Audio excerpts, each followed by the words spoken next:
معانا وصفة الكوكيز.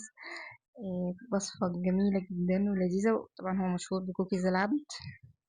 بس صدقوني الكوكيز دي هتلاقوها طعمها مختلف جدا، لذيذة وناعمة وهشة جدا، ومش محتاجة مجهود كبير صراحة. يعني هي حلوة قوي. أنا هنا المقادير عاملاها لكم بالميزان مش بالكوب. اعذروني طبعا في دي، لان انا لازم المعيار بتاعها لازم ميزان عشان يطلع معيار مظبوط. صراحة انا جربت صوت كتير للكوكيز كانت بالكوب ما كانش بتطلع مظبوطة، فانتوا جربوها هتعجبكم جدا، وهتشوفوا رأيي كمان سليم في اخر الفيديو. يعني تابعوا الفيديو للاخر عشان تعرفوا رأيي سليم في الكوكيز. هنا معايا 300 جرام من الزبدة اللينة، ومعايا 80 جرام من السمنة، ومعايا 175 جرام من الزيت. السمنة يفضل ان احنا بعد ما نعيرها نحطها في التلاجة شوية كده. ده 175 جرام من السكر البودر. هنضربهم بقى مع بعض لغاية لما القوام بتاعي يبقى كريمي كده وحلو زي ما انتوا شايفين كده. هنبدأ نضيف البيض. انا عندي بيضتين بس. على فكرة المعيار ده معيار كبير، فانا لما هكتب لكم في صندوق الوصف هكتب لكم كمان نص المقدار ده، يعني عشان اللي عايز يعمل مقدار صغير يبقى عارف. هنا بيضتين بدرجة حرارة المطبخ. ضفت البيضة الأولانية لغاية ما اختفت، وبعد كده ضفنا البيضة التانية. ده لازم ضروري طبعا نتبع الخطوات دي. طبعا هنحط الفانيليا لو عايزين بالبرتقال، يعني لو عايزين نعملها بالبرتقال طبعا هنحط فانيليا برتقال اللي بتتباع يعني دلوقتي في السوبر ماركت متوفرة. هنحطها. عايزين عندنا بشر برتقال ممكن نحط عادي جدا. هنا عندي 600 جرام من الدقيق.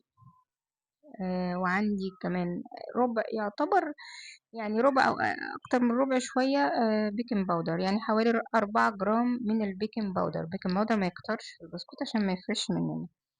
هنا عندي 80، لا عفوا، عندي 80 جرام من النشا، وعندي ما يعادل 20 جرام من اللبن البودر أنا حطيته في الأول، ورشة ملح.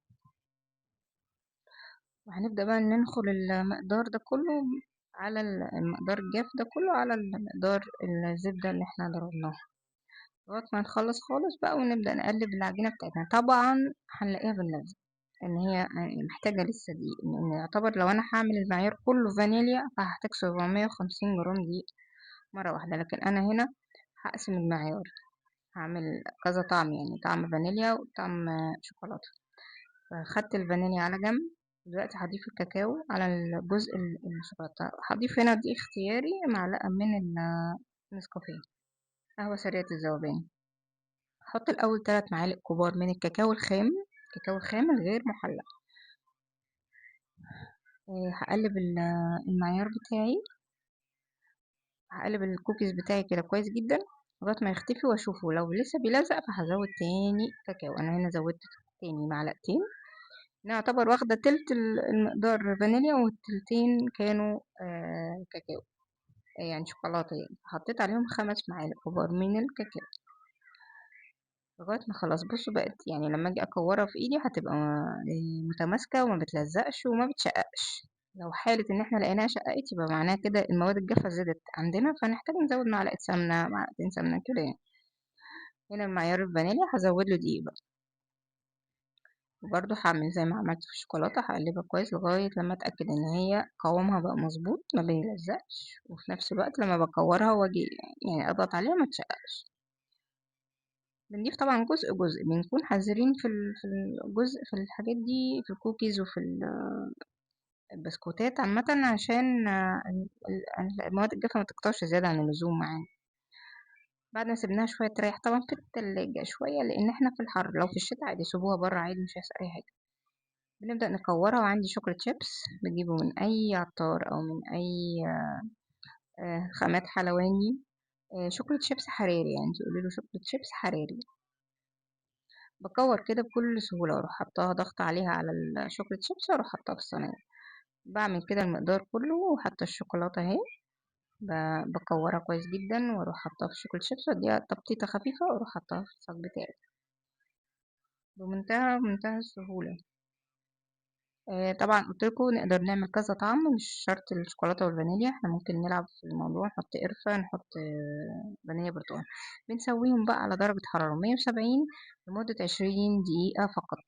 منزودش عن، يعني هي من 15 ل20 دقيقة، طبعا حسب الفرن بتاعنا، من 15 ل20 دقيقة، منزودش عنها. بيطلع معانا جميل جدا. طبعا ما بنحركوش من الصينية. منك كوكي سيسمي تلاتة وانا هاخد وايت. هتاخد الوايت المرة دي؟ اه. طب دوق الوايت. ايه الأخبار؟ اه. فين اللايك؟ اللايكو. متنسوش اللايك والشير والمتابعة، ولو عجبتكم الوصفة اكتبوا لي كومنت ان انتوا جربتوها، ايه رأيكم فيها. يلا باي باي. باي.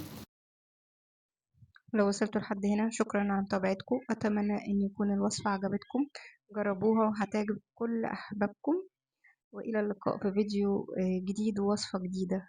باي باي.